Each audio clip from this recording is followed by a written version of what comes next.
Ukraine's $1,000 drone annihilated Russia's most expensive air defense system, right where it was supposed to be invincible. But this wasn't an isolated hit. It was part of a systematic campaign that neutralized over $100 million in elite Russian tech, using drones cheaper than a smartphone. And this isn't just a battlefield loss. It exposes a vulnerability in the very systems meant to protect Russia's nuclear assets and critical war corridors. But the weapon designed to kill drones couldn't even see one coming. But what happened next shattered the illusion of Russian superiority. And what Ukraine revealed goes far beyond tactics, because it's already changing how the next war will be fought. Russia is not just losing air defense systems, it's losing its ability to protect strategic territory. And nowhere is that more dangerous than in Zaporizhzhia. This region isn't just another front. It holds Europe's largest nuclear power plant and serves as a critical link in the Russian land bridge to Crimea. Since 2022, Putin has turned the nuclear plant into a shield, placing troops and equipment inside the complex to deter Ukrainian strikes. Every system destroyed around this area weakens the security of that shield. But this strategy is collapsing. According to Ukrainian reports, each successful drone strike removes one more layer of Russian protection. Without reliable air defense, the nuclear facility becomes exposed, and the land corridor connecting Russia to Crimea becomes fragile. And that corridor isn't optional. Without it, Crimea depends solely on the Kerch Bridge, which has already been targeted multiple times. But it gets worse. Ukraine's use of fiber optic guided drones makes them immune to Russian jamming, and onboard AI systems complete the strike even if communication is cut. This means that even Russia's most sophisticated defenses can't adapt fast enough to stop them. Meanwhile, Russia is scrambling to fill the gaps. Satellite images confirmed by open-source analysts show decoy systems, inflatable replicas, being deployed across front lines. These fakes might confuse a satellite, but they can't shoot down anything. But there's another layer of damage: the psychological impact. Russian soldiers now operate under constant drone fear. They've even coined a term for it: drone shock. Anxiety, sleep disorders, and combat fatigue are spreading across units, reducing morale and operational readiness. But this wasn't just about local defense. It was part of a larger pattern, a methodical dismantling of Russia's shield. And the next target isn't just a machine, it's a turning point.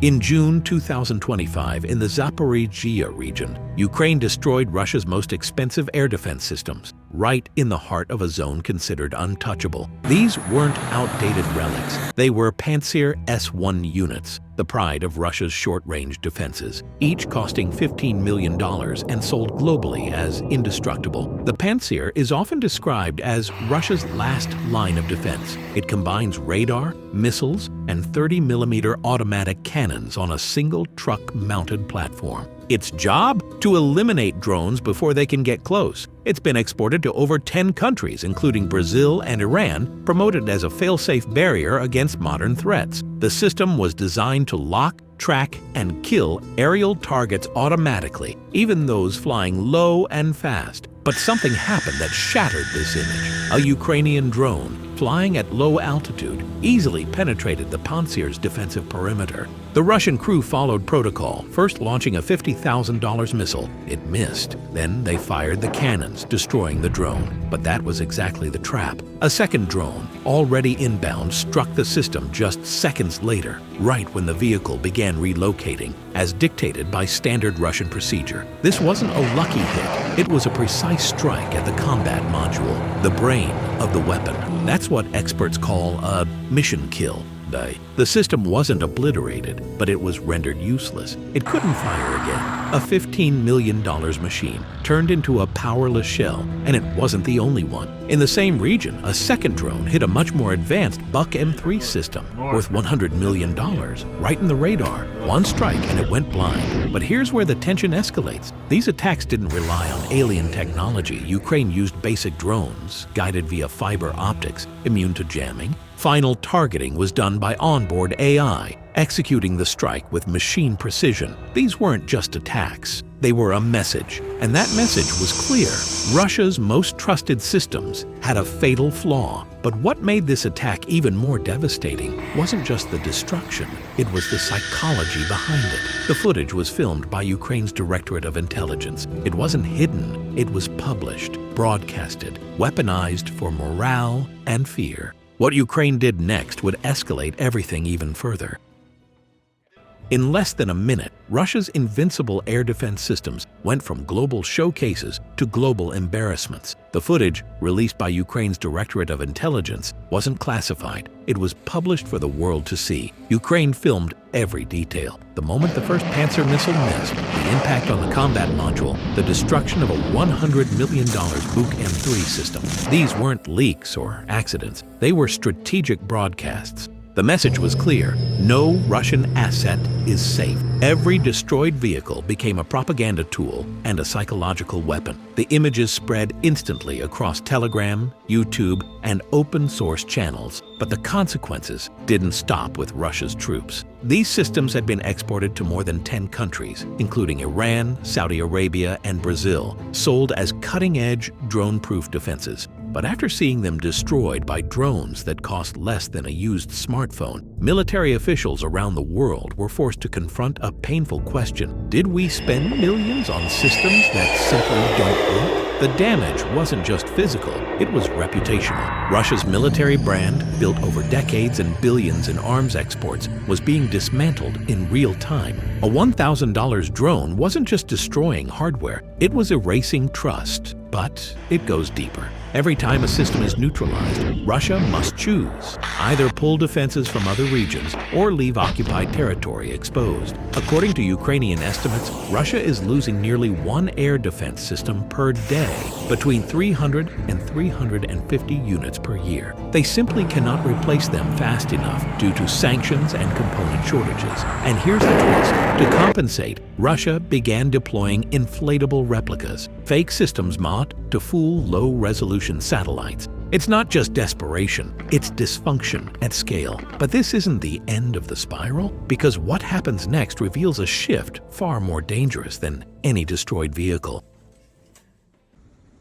What happened in Zaporizhia wasn't just a tactical strike. It exposed a strategic pattern Ukraine has been executing across all occupied territories. Since March 2025, Ukraine has launched a series of coordinated operations targeting high-value air defense systems. In Crimea, Pantsir units were destroyed with the exact same tactic. In April, 3 Buk M3s were taken out in under 12 hours. And in June, besides the Zaporizhia operation, another advanced system was neutralized elsewhere. These were not coincidences, they were rehearsals. Each attack followed a precise method: decoy drones to bait defenses, followed by AI-guided strikes that disabled critical components. The goal wasn't total destruction, it was paralysis. Ukraine wasn't trying to wipe out Russian systems, it was trying to open holes, gaps wide enough for something bigger to pass through. But what came next revealed the real purpose. Ukrainian analysts confirmed that every destroyed system aligned with the territory of the so-called Russian land bridge, the corridor connecting Russia to Crimea. And with each air defense loss,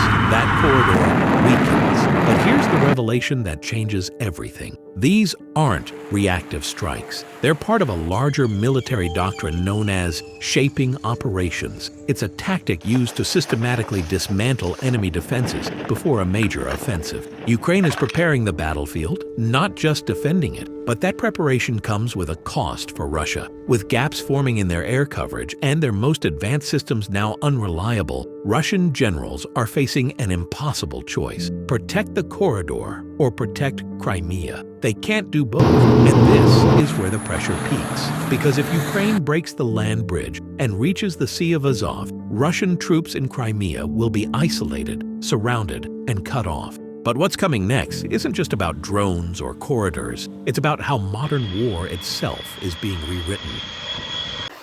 In April 2025, Ukraine destroyed 3 Russian Buk M3 systems in less than 12 hours. These were not isolated incidents. They marked the start of a coordinated shift. According to Ukraine's Directorate of Intelligence, These strikes weren't opportunistic. They were part of a broader pattern called shaping operations, military maneuvers designed to dismantle enemy defenses before a major offensive. The targets were carefully chosen: combat modules, radar arrays, mobile units. Each strike created a new hole in the Russian defensive shield, and these gaps weren't being filled. But here's the breaking point.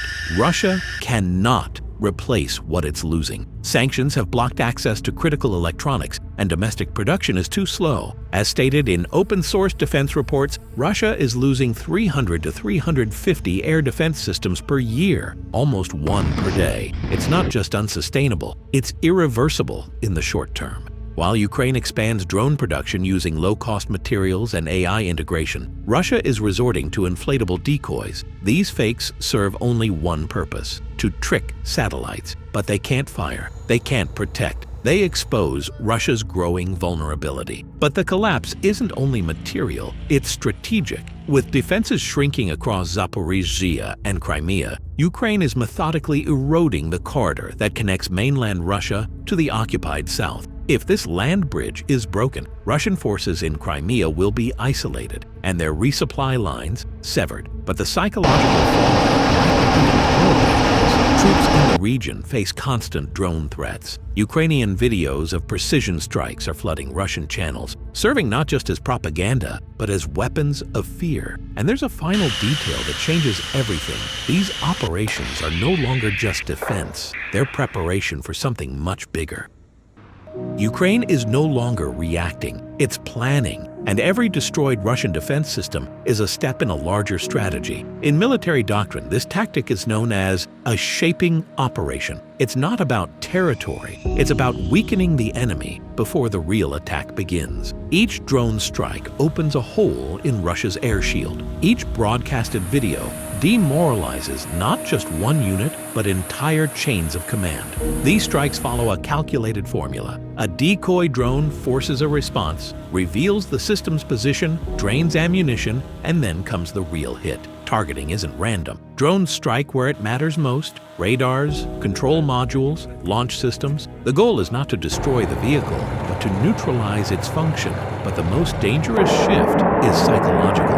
Ukrainian forces aren't hiding these tactics, they're showing them. Videos are posted openly on Telegram, YouTube, and other platforms. Each image of a Russian system exploding isn't just documentation, it's deterrence. It tells Russian soldiers, "We know where you are, and we know how to get to you." But the problem for Russia is deeper. They can't stop the attacks, and they can't match the scale. Sanctions block access to components. Domestic factories can't meet the demand. So, as confirmed by satellite imagery and Western intelligence, they've resorted to using inflatable decoys, fake air defense systems meant to fool low-resolution satellites. But deception only delays the inevitable. With each real system lost, the land bridge to Crimea becomes harder to defend. If that corridor collapses, Russian forces in Crimea will be isolated, cut off from reinforcements and supply. But something else is happening behind these strikes. A pattern that suggests these aren't just isolated blows, but preparations for a final move.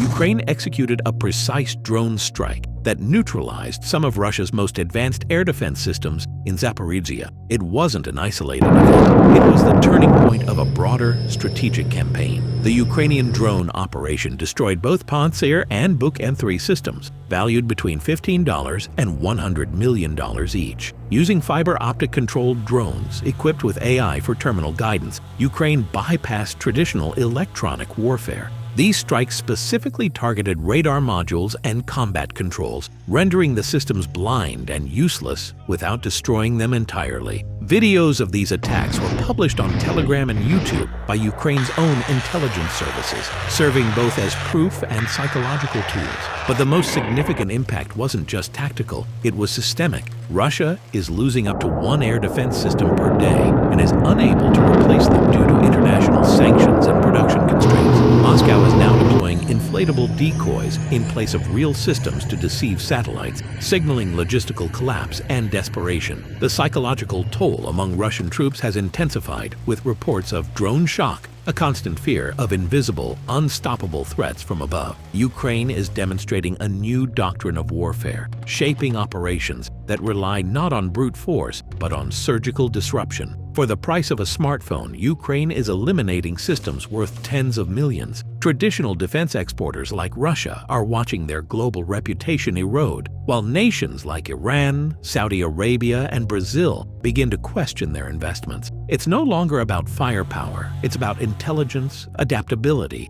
and precision. But these victories are more than symbolic. They are cumulative. Each air defense gap opened by Ukraine brings it one step closer to isolating Crimea and cutting Russia's land bridge. And yet one question remains. Is this just a preparation phase for a much larger offensive? If drone warfare can dismantle an empire's defenses, what's next in Ukraine's playbook? The real shift may not be what was destroyed, but what is about to begin.